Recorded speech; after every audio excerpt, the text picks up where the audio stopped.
Relay Station Omega-7 was not a pretty place. It floated in the dark space between two star systems, far from any planet that mattered. The walls were old and dirty. The air smelled like engine oil and alien sweat. Hundreds of different species came here to trade, to hide, or to drink until they forgot their problems. Sat alone at a corner table in a bar called the Crooked Nebula. He was a human, 34 years old, with tired eyes and rough hands. His clothes were simple work clothes, stained with grease from his ship. He was not tall. He was not strong-looking. He was just a freighter pilot who moved cargo from one place to another. In front of him sat a bottle of beer, real Earth beer. It had taken 3 months to ship it out to this station, and it cost him almost a week of pay, but did not care about the money. This beer reminded him of home. It reminded him of sitting with his grandfather on warm summer evenings, listening to old stories. He took a slow sip and let the taste sit on his tongue. The bar was loud tonight. In the center of the room, 3 tall reptile-like aliens were making most of the noise. They were, and everyone in the galaxy knew about the. They stood over 2 meters tall, with 4 arms each and scales that shone like polished metal. They were warriors, and more than that, they were the best shooters in the known universe. They had won the Galactic Marksmanship Championship for 200 years in a row. No other species even came close. They had special eyes that could see heat and movement. They had 4 arms to hold their weapons steady. They had reflexes faster than any computer could measure. And they never let anyone forget it. The leader of the 3 was Commander. He was bigger than the others, with dark green scales and golden eyes. He stood in the middle of the bar, holding a drink in 2 of his hands while the other 2 rested on his hips. His voice was loud and proud. "On the planet Velar, we teach our children to shoot before they learn to walk," said. The crowd around him laughed and nodded. "By the time they are 5 years old, they can hit a flying insect from 100 meters away. This is why we are the masters of warfare. This is why other species hire us to fight their battles." More laughter, more nodding. Did not look up, he just drank his beer. One of the other noticed him. Commander, look, a human. Turned his golden eyes towards corner. A slow smile spread across his reptile face. "Ah yes, the humans, I have heard stories about them." He walked closer and the crowd parted to let him through. "They come from a strange little planet with too much water and too much air. Their eyes are weak. Their hands shake. They cannot even see properly in the dark." The bar laughed again. A group of insect-like traders clicked their mandibles in amusement. A blob-shaped merchant wobbled with what might have been a chuckle. Stopped a few meters from his table. "Tell me, human, what do your people do? You are not warriors, you are not scientists, you are not artists. What purpose do you serve in this galaxy?" Looked up slowly, his face showed nothing. "I move cargo," he said simply, "from one place to another." Cargo slapped 2 of his hands together. "Of course, humans are good for carrying things, like beasts of burden, like animals." The laughter was louder now, meaner. Said nothing, he just took another sip of his beer. A young stepped forward. He was smaller than probably a cadet still learning. His scales were lighter and his eyes were eager. He wanted to impress his commander. "The human does not even react," the cadet said. "Perhaps he is too stupid to understand the insult." "Perhaps," agreed. "Or perhaps humans simply have no pride, no honor, no fire in their blood." The cadet walked right up to his table. He looked down at the bottle of beer. Then, with one quick motion, he knocked it over with his tail. The brown liquid spilled across the table and dripped onto the floor. The bottle rolled and fell, shattering into pieces. The bar went quiet. Watched his beer soak into the dirty floor. 3 months of waiting, a week of pay, the taste of home, gone. He looked up at the cadet, then back at the puddle of beer. "Oops," the cadet said with a nasty grin. "Human reflexes too slow to catch that." More laughter from the crowd. Stood up slowly. He was shorter than the, weaker looking. less impressive in every way, but something in his eyes made the cadet take a small step back. "That beer," said quietly, "took 3 months to get here." So the cadet tried to sound brave. "Buy another one. Oh wait, I forgot, humans are poor too." Laughed loudly. "Do not worry, human. If it bothers you so much, perhaps you can carry our equipment to our ship. We will pay you enough to buy many bottles of your primitive drink." Did not answer right away. He just looked at the broken glass on the floor, at the spreading stain of beer, at the last piece of home he had on this station. In the back of the bar, an old elder watched silently. Unlike the others, they were not laughing. They had visited Earth once, many years ago. They had seen things there that the other aliens had not. Finally looked up at Commander. His face was calm, his voice was steady. "That was a mistake," he said. And somehow, even though it was just a small human in a room full of aliens, the way he said those words made the laughter die just a little. The door of the crooked nebula burst open and Park rushed inside. She was a human woman in her early 30s, wearing the formal clothes of a diplomat. Her hair was pulled back tight and her face was full of worry. She had heard about the trouble from a trader who owed her a favor. A human was being mocked by warriors. She knew immediately who it had to be. Pushed through the crowd until she saw standing by his table facing Commander. Beer was dripping onto the floor. Glass was broken everywhere. The tension in the room was thick enough to cut with a knife. She said quickly, grabbing his arm, "We need to leave now." He did not move. "They spilled my beer." "I know, I am sorry, but there is a trade meeting tomorrow. Very important. If there is a fight between humans and tonight the whole deal could fall apart. Please just walk away." Commander crossed both sets of arms across his chest. "Listen to your female human. She is wise. Walk away like the coward you are." Turned to face the commander. "Sir, I apologize for any misunderstanding. Humans and have always had a peaceful relationship. There is no need for this to become something bigger." "There is no misunderstanding," replied. His voice was cold. "I understand perfectly. Humans are weak. Humans are slow. Humans pretend to be part of the galactic community, but really they are nothing more than servants and cargo haulers." The cadet who had spilled the beer laughed. "The female is begging now. How typical of humans." Gently removed his hand from his arm. "It is okay," he said softly. "I am not going to fight anyone." Let out a breath of relief. But then spoke again. "No fighting, that is disappointing. I was hoping the human had some courage, but perhaps there is another way to settle this." His golden eyes glittered with amusement. "A contest, a test of skill." The crowd murmured with interest. Pointed toward a large window on the far side of the bar.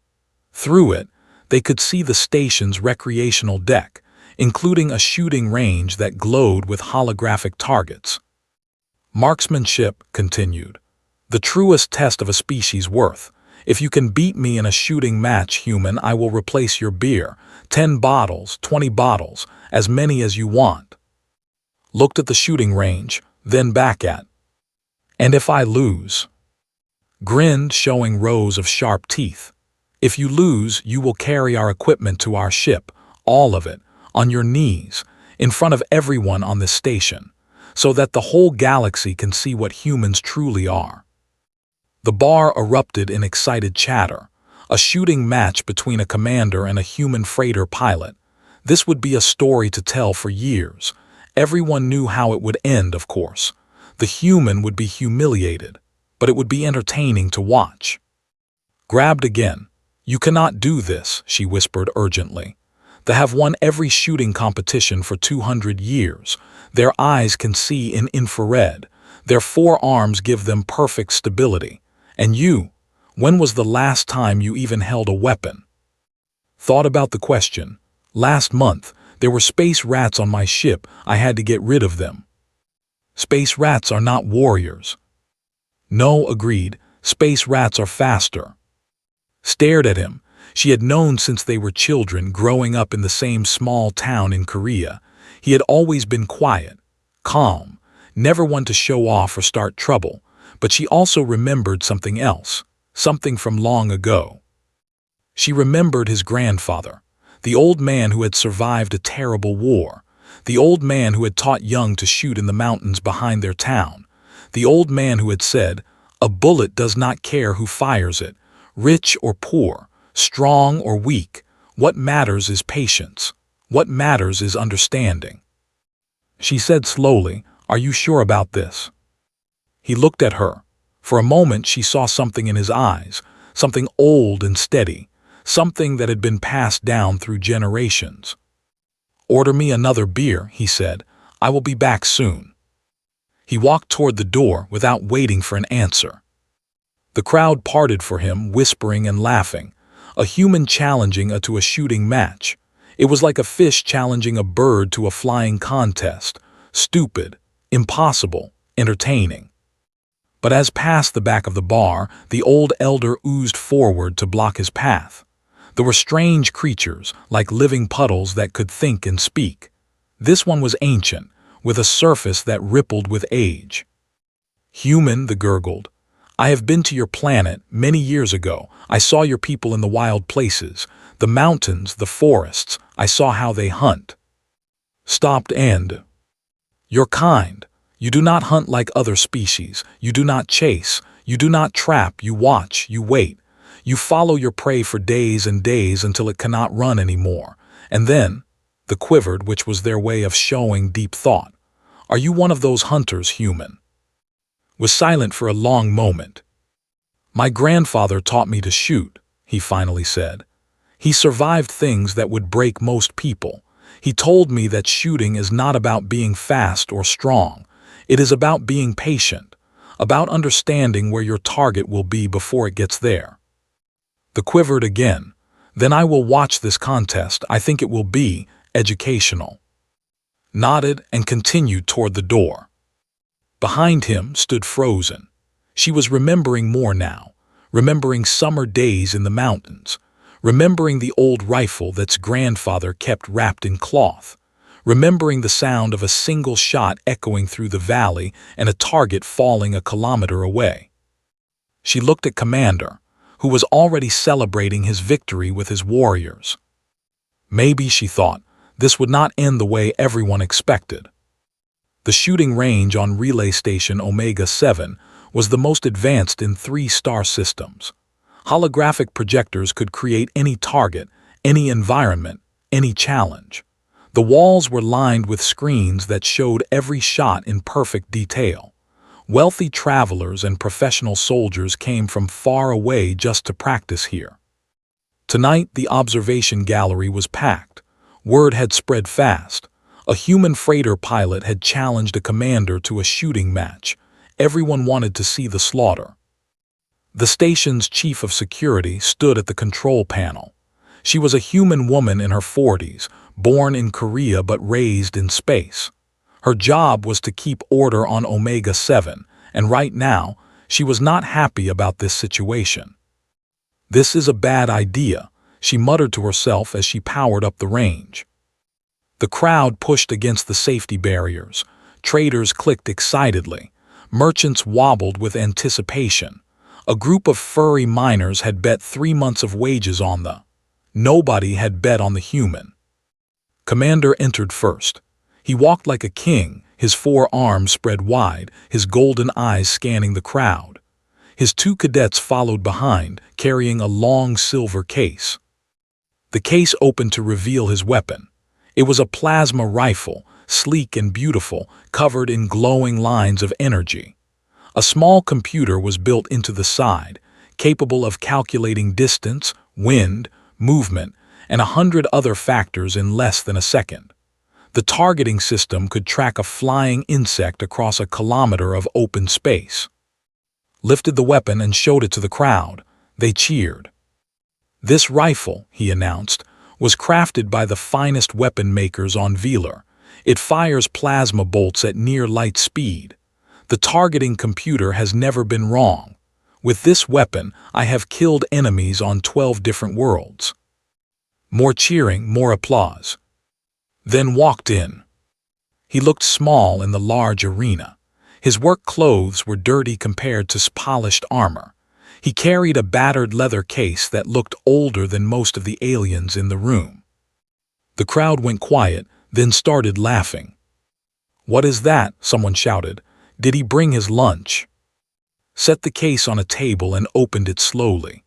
Inside, resting on faded red velvet, was a rifle, but not a plasma rifle, not an energy weapon of any kind. It was a projectile weapon made of wood and metal with a long barrel and a simple bolt action. The laughing got louder. "Is that an antique?" Walked closer, genuinely confused. "Human, this is a shooting match, not a museum display." Lifted the rifle carefully. It was heavy in his hands, solid and real. The wood stock was worn smooth by generations of use. The metal barrel was scratched but clean. There was no computer, no targeting system, just iron sights and a trigger. "This rifle belonged to my grandfather," said. His voice was calm and clear.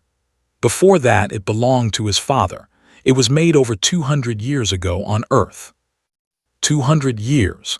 The cadet who had spilled beer laughed loudly. "That thing belongs in a garbage pile, not a shooting range." "It has never missed," continued, ignoring the insult. "Not once. My grandfather used it to feed his family during hard times. My great-grandfather used it to survive a war. Every person who has held this rifle has hit what they aimed at." Shook his head. "Superstition, human nonsense. A weapon is only as good as its technology, and your technology is 2 centuries out of date." Security chief stepped forward. "Enough talking. Let us begin." She pulled up a holographic display showing the rules. 3 rounds. First round, stationary targets at increasing distances. Second round, moving targets. Third round, the winner of the first 2 rounds chooses the final challenge. "And if we tie?" asked. "Then the one who issues the challenge chooses." Looked at. "That would be commander." Nodded fair. The crowd pressed closer to the safety barriers. In the front row, gripped the railing so hard her knuckles turned white. Beside her, a young merchant named clicked nervously. "The human is crazy," chirped. "Projectile weapons cannot compete with plasma at these distances. The plasma bolt travels faster. The computer aims better. There is no way he can win." Did not answer. She was watching check his rifle, watching him load 5 brass cartridges into the magazine, watching him lift the weapon to his shoulder and test its weight. He moved differently now. In the bar, he had looked like a tired freighter pilot. Here, in the arena, he looked like something else, something older, something patient. Attached a stabilizing harness to his armor. The harness would cancel out his breathing, his heartbeat, any tiny movement that might affect his aim. With the computer and the harness working together, he would be as steady as a machine. Had no harness, no computer, just his own 2 hands. "First round," announced. "Stationary targets, distances of 100, 300, 500, and 1,000 meters. 4 targets, 4 shots. Highest score wins." The holographic projectors hummed. 4 glowing targets appeared in the distance, each one smaller than the last. Stepped up to the firing line. He raised his plasma rifle. The computer beeped softly as it calculated the perfect shot. He fired 4 times in quick succession. 4 bright bolts of plasma streaked across the range. 4 targets exploded in the center, right in the middle of the scoring zone. Perfect shots, perfect accuracy. The crowd roared with approval, lowered his weapon and smiled at. "Your turn, human. Try not to embarrass yourself too badly." Stepped up to the line. He did not hurry. He lifted the old rifle to his shoulder and looked down the iron sights. No computer told him the distance. No harness steadied his breath. He was completely alone with the weapon. The crowd fell silent. Even those who wanted to laugh found themselves holding their breath. Took one slow, deep breath, Then another. His finger touched the trigger. He fired. The rifle cracked like thunder, so different from the quiet hum of the plasma weapon. The first target did not just explode in the center. The shot hit the exact middle of the smallest circle, the head zone, a target area 10 times smaller than what it hit. Before anyone could react, he fired again, and again, and again. 4 shots, 4 targets, 4 perfect hits in the head zone. The crowd went completely silent. Stared at the scoring display. His golden eyes went wide. "That is impossible," he whispered. But the numbers did not lie. The human had not just matched him, the human had beaten him. The observation gallery buzzed with shocked whispers. The traders clicked their mandibles in confusion. The miners who had bet against the human were suddenly very quiet. Even the old elder seemed to ripple with surprise. Commander stood frozen at the firing line. His golden eyes were locked on the scoring display. The numbers were clear. The human had won round 1, not just won, but dominated. His shots had been more precise than anything the targeting computer could achieve. Lucky growled, "Nothing but luck. Stationary targets are easy. Let us see how you do when things start moving." Security chief nodded and adjusted the controls. Round 2, moving targets. 10 holographic drones will fly across the range at varying speeds and patterns. Each shooter has 10 shots. Highest score wins. The gallery fell silent again. Moving targets were a different challenge entirely. This was where the truly excelled. Their 4 arms could track multiple objects at once. Their special eyes could see heat signatures and predict movement. Their targeting computers could calculate trajectory in milliseconds. A human with an old projectile weapon had no chance, or so everyone thought. Stepped up first. He cracked his neck and rolled all 4 shoulders.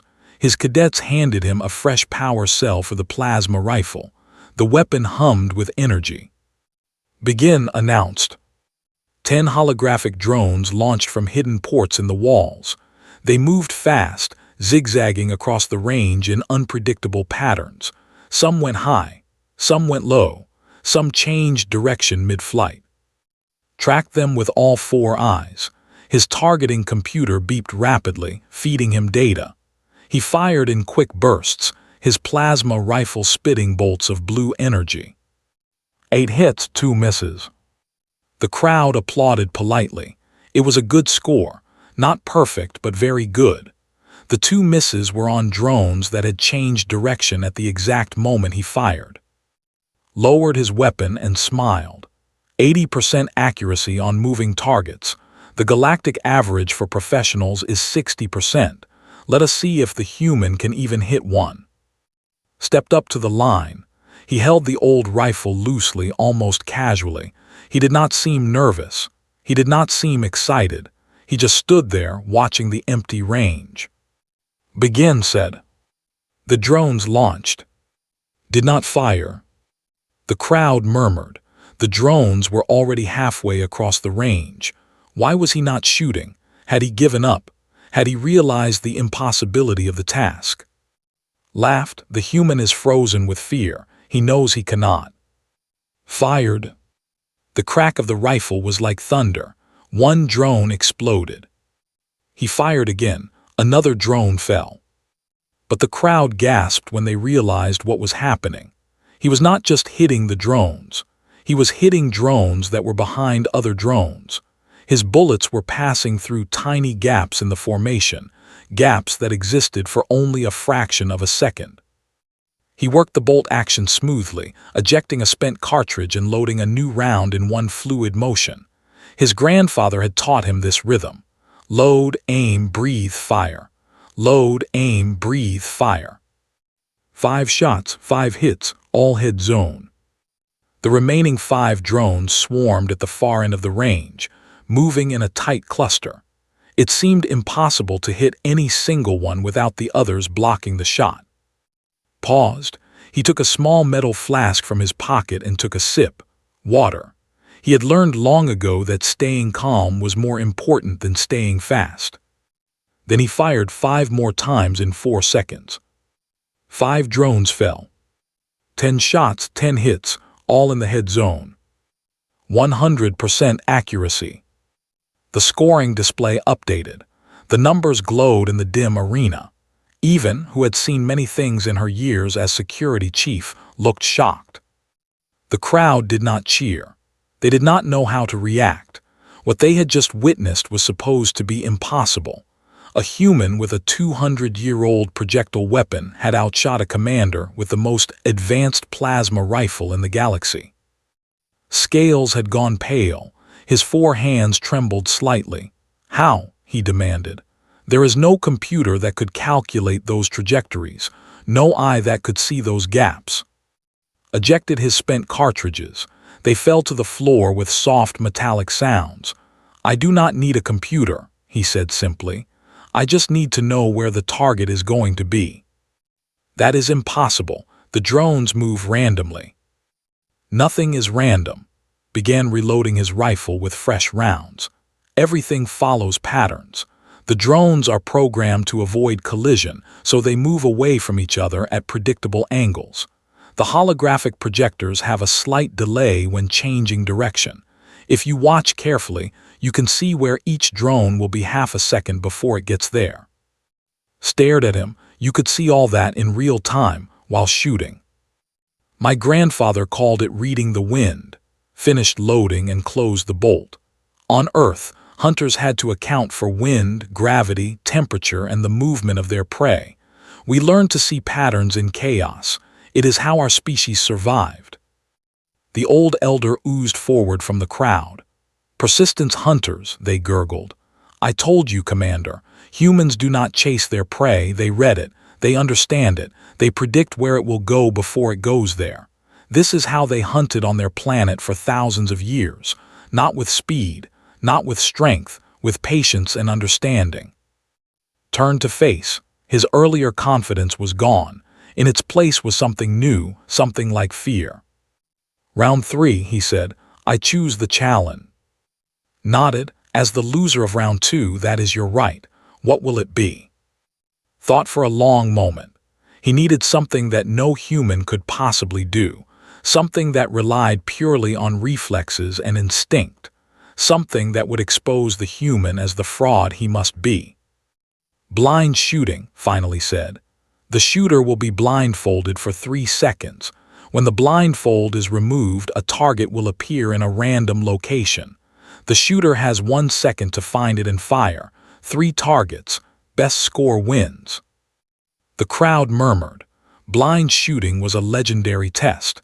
It required a skill called the warrior's eye, a gift that only we're born with, the ability to see and react in a single heartbeat. Pushed to the front of the gallery. "That is not fair," she shouted. "Have faster reflexes than humans. This test is designed for your species." "All tests favor some species over others," replied coldly. The human accepted this challenge. Now he must finish it. Everyone looked at. He stood quietly, holding his grandfather's rifle. "I accept," he said. And somewhere in the back of the gallery, the old elder quivered with anticipation. The real test was about to begin. The arena fell completely silent. Every alien in the observation gallery held their breath. Every screen on Relay Station Omega-7 was tuned to the shooting range. Word had spread across the entire station, and now thousands of beings were watching. A human freighter pilot was about to attempt blind shooting against a commander. Security chief held up a black cloth. "The rules are simple. You will be blindfolded for 3 seconds. When the blindfold drops, a target will appear somewhere in the range. You have exactly 1 second to locate and hit the target. 3 rounds. Best score wins." Commander went first. His cadets tied the blindfold around his head, covering all 4 of his eyes. He stood at the firing line with his plasma rifle raised, ready to react. The first target appeared. The blindfold dropped, spun and fired in one smooth motion. Hit, center mass. The second target appeared behind him. The blindfold dropped. He whirled around, his 4 arms working in perfect coordination. Hit. Center mass. The third target appeared above him near the ceiling. The blindfold dropped. He tilted his head back and fired. Hit. But this one was slightly off-center, just a few centimeters from perfect. 3 hits. Excellent shooting. The crowd cheered for, relieved that the natural order of the universe had been restored. They were still the best marksmen. The humans' luck had finally run out. But then gestured for to take his position. He walked to the firing line slowly. His old rifle felt familiar in his hands, like an extension of his own body. He had been holding this weapon since he was a child, learning from his grandfather in the mountains of Korea. Remember, his grandfather had always said, your eyes can lie to you. Your ears never do. Listen to the world. It will tell you everything you need to know. The blindfold covered his eyes. Darkness, complete and total darkness. Stood perfectly still. He listened. The hum of the holographic projectors, the breathing of the crowd, the soft buzz of the plasma rifle cooling down across the range. The first target appeared. The blindfold dropped. Did not look at the target. Instead, he looked at a polished metal panel on the wall. In its reflection, he could see the target behind him. Without turning around, he raised the rifle over his shoulder and fired backward. Hit head zone. The crowd gasped. Nobody had expected that, even looked stunned. The blindfold went back on. 3 seconds of darkness. Listened again. He could hear the projector charging on his left side. He knew where the next target would be before it appeared. The second target materialized, but something was wrong.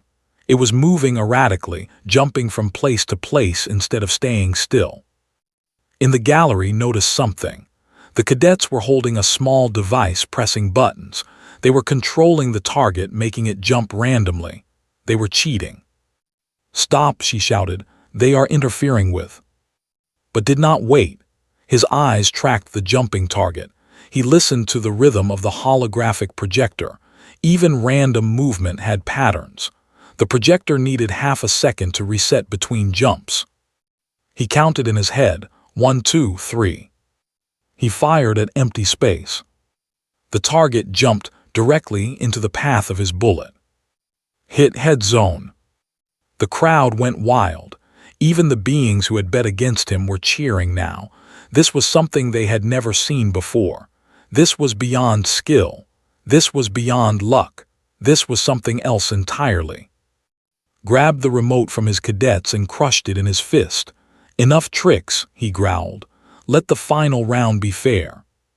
But the damage was done. Everyone had seen the cheating.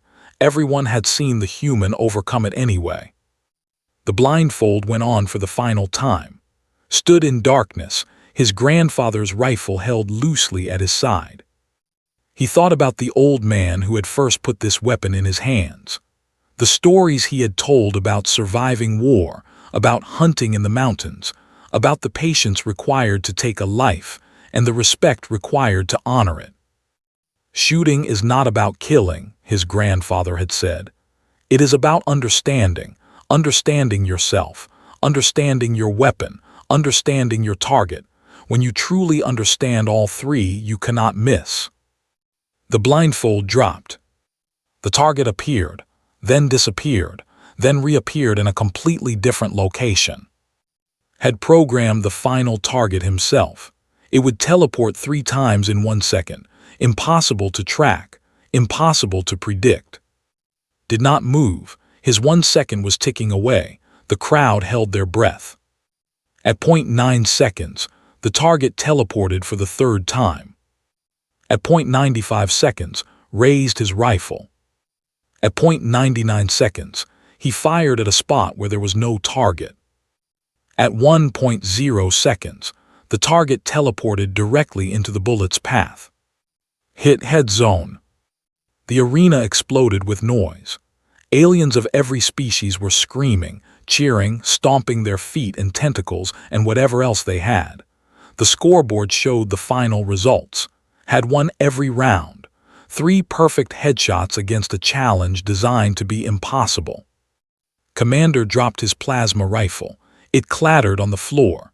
His golden eyes were wide with disbelief. "How?" he asked. "How did you know where it would appear?" Lowered his grandfather's rifle. "You programmed the teleportation yourself. You wanted it to be unpredictable, but you are a soldier, not a programmer. You used a pattern from your military training without realizing it. Left, right, center. The same pattern used for room clearing." Opened his mouth, closed it, opened it again. No words came out.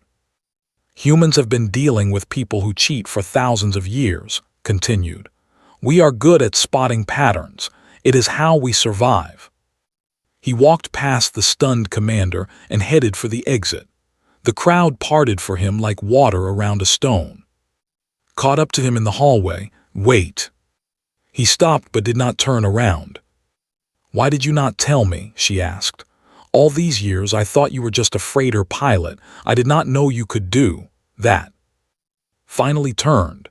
There was no pride in his eyes, no satisfaction, just the same tired calm he always carried. "I am just a freighter pilot," he said. "I move cargo from one place to another, but my grandfather taught me that everyone should have at least one skill they can be proud of, something that connects them to their past, something that reminds them who they are." He continued walking toward the bar. In the crooked nebula, a fresh bottle of Earth beer was waiting on his table. Had ordered it before the match began, hoping he would survive to drink it. He sat down in his corner and took a long, slow sip. The bar filled up quickly. Aliens from every species wanted to buy him drinks, to shake his hand, to hear the story of how a human had defeated but just sat quietly in his corner, drinking his beer, thinking about his grandfather. News of the match spread across the station, then the sector, then the galaxy.